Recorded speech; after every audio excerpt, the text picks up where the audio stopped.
Born in Santa Barbara, a young boy was on the move at a very young age. At 3 years old, he moved to Sacramento and began a life where he didn't stay in one place for long periods of time.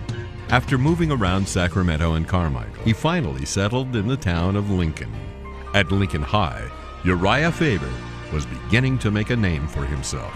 Football was his first love, playing Pop Warner back in Sacramento, and eventually playing all 4 years in high school.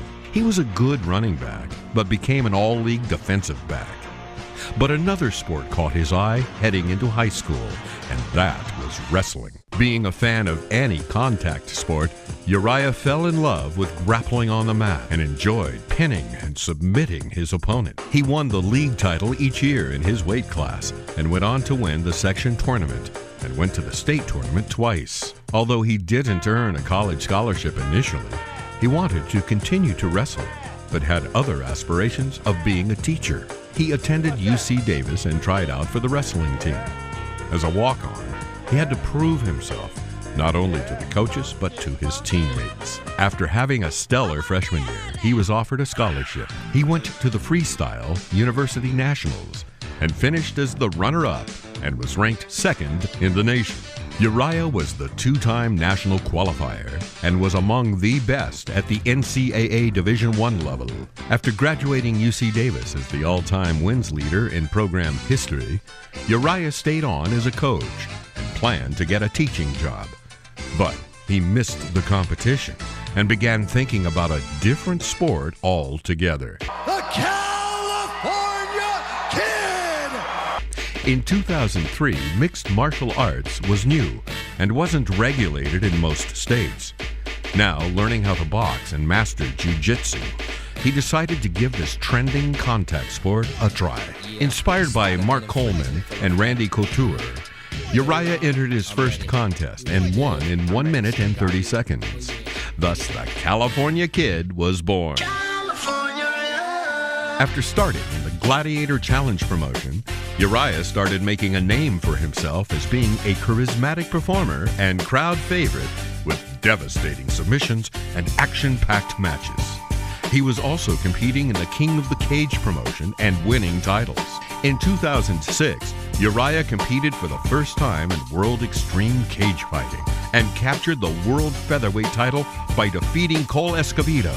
He later returned to the King of the Cage and defended his title for a record 5th successful time. Later that year, the UFC purchased the WEC, now giving Urijah the ultimate exposure.